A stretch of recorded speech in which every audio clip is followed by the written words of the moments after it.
Now I want you to imagine a Mercedes Benz. It doesn't have wheels, but it does have windows and doors and plenty of space. In fact, it's got 2.5 million square feet of trunk space for your freakishly large toddlers. I bet you're thinking, oh, this just must be the new G-Wagon. And on any other day you'd be right, but today you're wrong. Because this is not even a car. It's a fucking hotel. It'll be 67 stories tall, offer 800 condos, and 174 hotel rooms. And that big old tower doesn't come without money. $550,000 for a single studio, which can range for up to $4 million for a 3-bedroom unit. Now, other luxury car brands are also doing this. You've got Porsche, Bentley, Aston Martin. They've got hotels in places like Dubai, because where else would you put a stupid fancy car hotel? This is perfect, however, because now divorced dads going through a midlife crisis, instead of buying 4 Mercedes G-Wagons, they can now spend the same amount of money when they stay in a studio apartment at the Benz. That's what I'm talking about! Yes! Here we go. Oh my god, the Mercedes has taken off. What's this? I'm getting something. A Mercedes CLR has just hit the Benz tower. It would have been tough. I would have had to overtake 2 Ferraris, Red Bull, Oscar. Yeah, but I mean, it's always if, right? If my mom had balls, she would be my dad, so yeah. I mean, it's how it goes to racing. Sometimes it works out for you, sometimes it doesn't.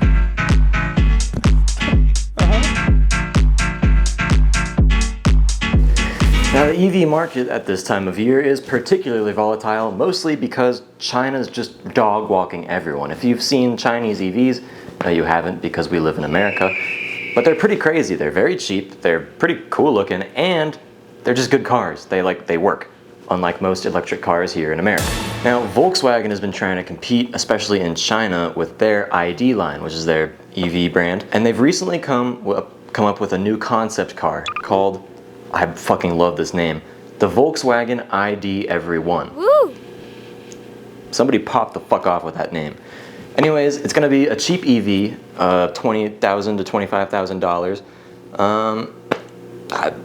It's about all I have. Now, funny enough, they actually played Under Pressure during the unveiling of the car, kind of to signify that they are very under pressure in China and with the EV market. So, I mean, good one on Volkswagen for at least taking the joke there. Anyways, I don't really care that much about this car. I mean, cheap EV, cool. It'll hopefully take Volkswagen out of the shit when it comes to EVs, but there's 2 things about it that I noticed first. For one, they were showing off renders of a concept car.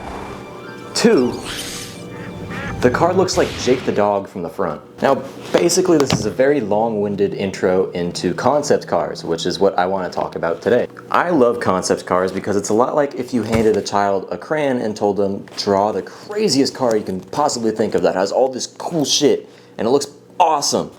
And yeah, that's usually what happens with concept cars because it's just, I don't know, the person who's in charge of drawing mock-ups and renders of cars over at whatever company it is gets a little bored and antsy and they want to doodle a bit in their notebook, so they say, hey, I'm gonna make a concept car so that it sounds like I'm still doing my job, and we're gonna make this crazy ass drawing that you're never ever ever gonna see come into reality.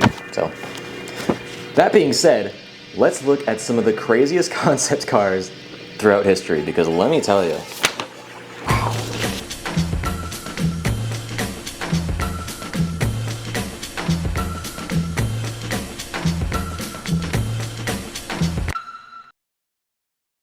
now, the first car I want to look at is the Buick Signia, which was showed off in 1998 as a concept for, I don't know, it kind of looks like a 4-door SUV, minivan, hatchback. I don't really know what they were trying to go for here, but I mean, look, to be honest, I don't mind it. It doesn't look bad.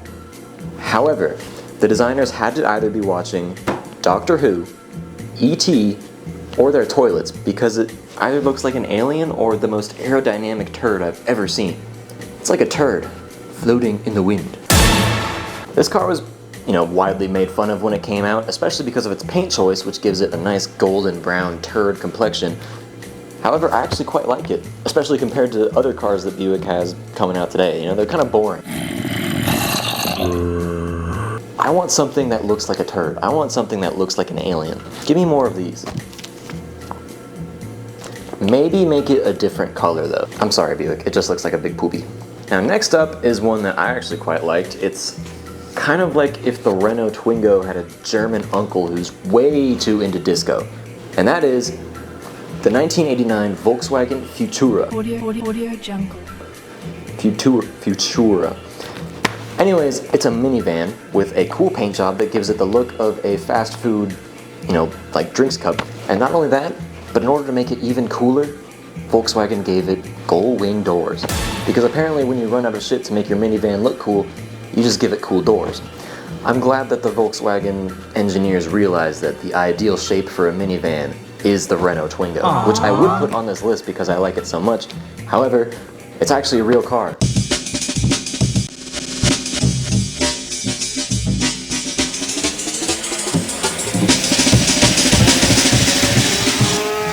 Anyways, what happens when you give a bunch of Swedish engineers the freedom to design a Hot Wheels car in real life?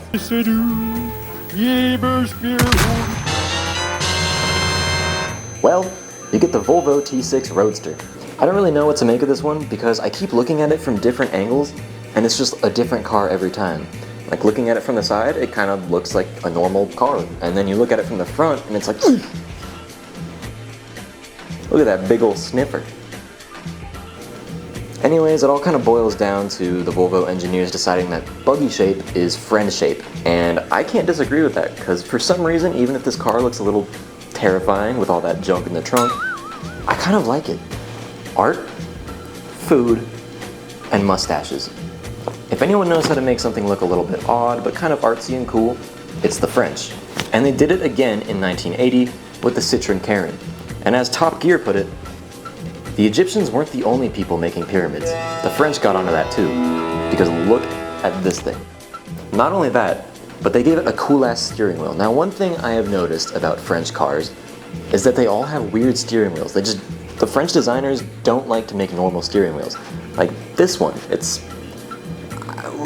What the fuck is that? But I want more of this. If you're gonna make a weird concept car, give it a weird steering wheel, for Christ's sake. I want a steering wheel that's gonna make me feel like I'm flying a spaceship. Speaking of spaceships, let's take a trip to Italy in 1976 when they decided to unveil the Alfa Romeo 33 Navajo concept by Bertone, whatever that is. This looks like something you'd see flying the trenches of the Death Star while R2-D2 hoots and hollers in your ear.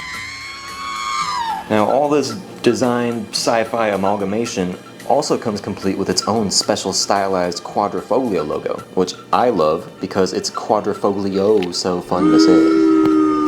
Also, this thing is somehow shorter than a Mini Cooper. Objection!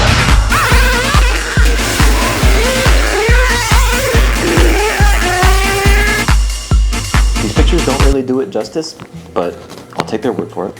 Now, keeping with the trend of the glorious and proud nation of Italy, we're going back to Alfa Romeo, who must have been on a real movie kick when they were designing concept cars, because in 1953, they had the Bat 5.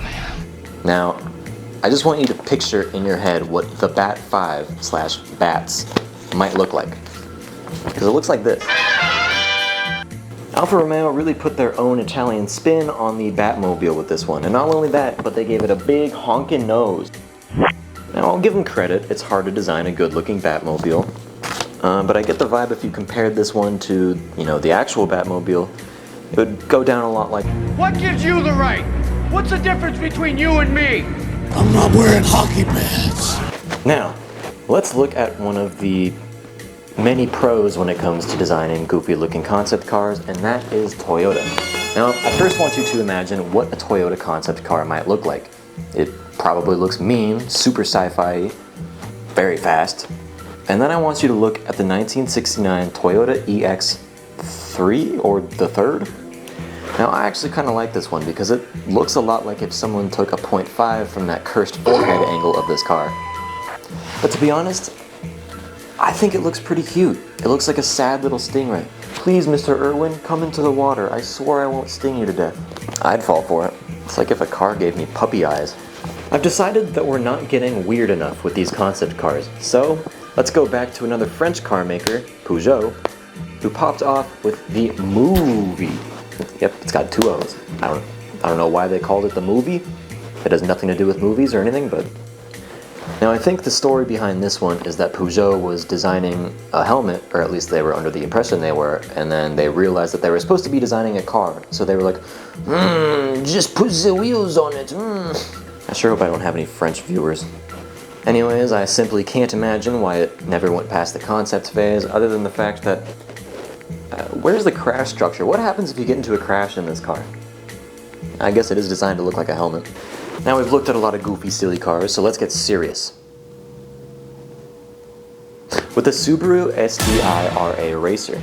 Now this thing is utterly gorgeous, to be honest. I don't want to sound like that guy from TLC that likes to make out with cars, but it looks really good. Now, Subaru declined to say what kind of power the engine in this car would have, outside of love, but no matter what it is, I think this might be the first time I've ever said that I want an STI. I don't know why Subaru insists on naming all of its high-performance cars STIs, because every time I say that I want one, someone who doesn't know anything about cars looks at me like I'm a freak. Here's one that I don't like very much, and it's the Mercedes Vision AVTR, or Avatar, because it was actually designed to have the same aesthetic as the movie Avatar with the blue people. Yeah, I know it would be a lot cooler if the car could airbend, but Mercedes drivers should not be that powerful. Here we go. Oh my god, the Mercedes has taken off. So here's my problem with modern concept cars. At some point, the artist gets so bored when they're designing them that they just add crazy random shit. Let's put more glass, let's make it more aerodynamic, let's make it bulbous, let's put more screens, let's put Subway Surfers inside of it. It's just a blob of tech and pretty colors, which, again, I have no problem with.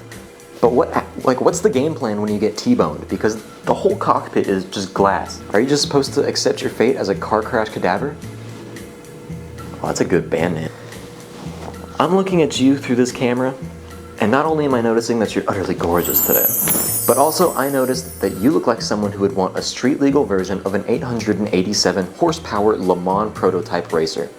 Well, you're in luck, because this thing's street legal. He's the Porsche 919 Street. Now it does kind of look like it's missing a bit of its nose, like it's the car version of Voldemort, but it's still the belle of the ball compared to some of these other cars. And especially compared to some of Porsche's other concepts, such as the 2018 Porsche Vision Renadienst. Yep, that's a word. I think this quite literally only exists A, to make up for how much they popped off with the 2017 919, but also because Porsche just wanted to get into a car category that they don't ever expect to be in. Now this Porsche quite literally only exists because Porsche engineers wanted to explore an avenue that they knew that they would never ever make a real car for, such as a van. So that's how we got this thing. Radio check, Sebastian, radio check.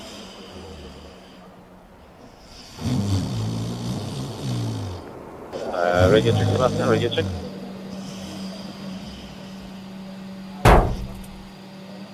Audio check. Okay, loud and clear on my side, loud and clear. We got 7 minutes to be lane open. Alright, I did not get a chance to finish uploading the Carvana thing or finish editing it because editing takes a while and I'm bad at it. So in order to make up for the lost time, we're going to have a little bonus round. First up, Liam Lawson, more like Liam lost his job. After his first 2 races of the season were complete honkers, Red Bull's decided to drop him and move him back to RB and replace him with... Who's it gonna be? Who's it gonna be? Is it Ricardo? Are they bringing Checo back? Does David Coulthard's chin still fit in the car? Could it be you? Could it be me? Huh? It's Yuki Tsunoda! That's right, after years of being overlooked by Red Bull management for twink after twink after twink that all turned out to suck. I guess Sergio wasn't really a twink. Yuki Tsunoda makes his Suzuka debut this weekend at the Japanese Grand Prix. Speaking of Checo, somehow that motherfucker managed to get in talks with Cadillac and he's now being considered for the Cadillac F1 seat when they join in 2026. What the hell? Also, the Red Bull this weekend will be white. Talk about aura for Yuki Tsunoda at his home race. And Max Verstappen, he's wearing it, I guess.